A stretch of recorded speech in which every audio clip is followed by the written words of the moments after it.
Every week on the news, we show you a dish you can make in just 13 minutes. Today, we've got pizza on the menu. Anne-Marie Tiernan is in the kitchen with Chef Suzanne.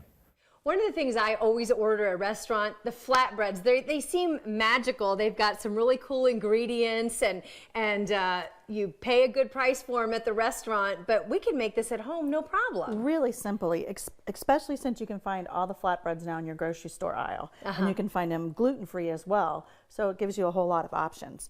So what we're going to do with this, we're kind of taking a Greek spin on this, and we're calling it a spanakopita flatbread chicken.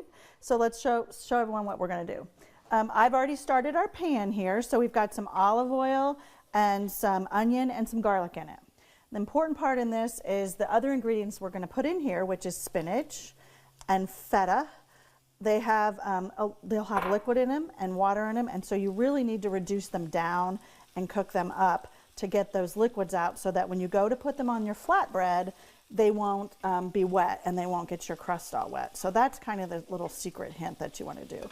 Also, I like to tell everyone when you're cooking with feta, it's got a lot of salt in it. So you really don't want to put any salt and pepper in here, I don't think, because you're going to get that salt from your feta. Yeah.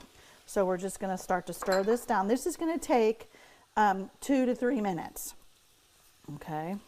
Just to get the spinach wilted down. See, this is so interesting because I would think if I was making a flatbread that I would just start layering items on the flatbread and not actually doing any cooking or prep in advance. And depending on your ingredients, you can do that. But really with this one, you just really want to get this spinach really wilted down.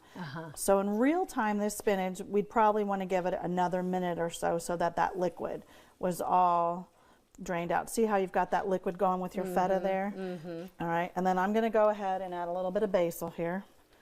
My favorite ingredient. I know, it's really fragrant. Won't be long till we can just cut it out of our gardens. I can't wait.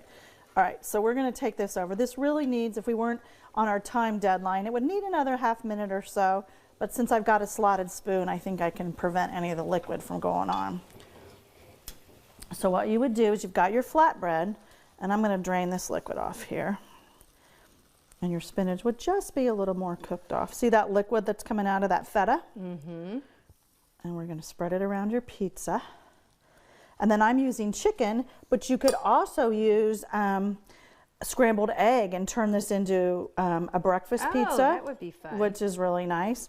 And then we're going to top it with... here's your spoon. Yep. Do you need it? Yes, I do. Thank you. You're going to use some fresh...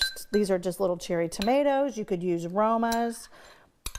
Okay. These are nice and colorful. Yep. And then you're going to add a little cooked chicken. And if you had leftover steak or leftover shrimp, and then here's your important part. You've preheated your oven to 450, which seems high, but then this is going to go in your oven, and it's only going to take about 5 minutes, and you're done. Okay, and you don't cover it or anything. Don't cover it. Just put it on a regular tray. Regular tray, and you're good to go. Boy, doesn't that look so pretty? It really does. And then you could add this, at this point too, you could do sausage, scrambled egg. It's very healthy. So fun. I always think of the flatbread as something for a sandwich at the grocery store, and the flatbread pizza for something for the restaurant. So this is bring the flatbread home. There you go. I like that. That should be a new slogan. Okay. Chicken spanakopita, did I say that correct? Yes, you did. Spinach pizza flatbread. We put the recipe for you online at WTHR.com. Really, really creative.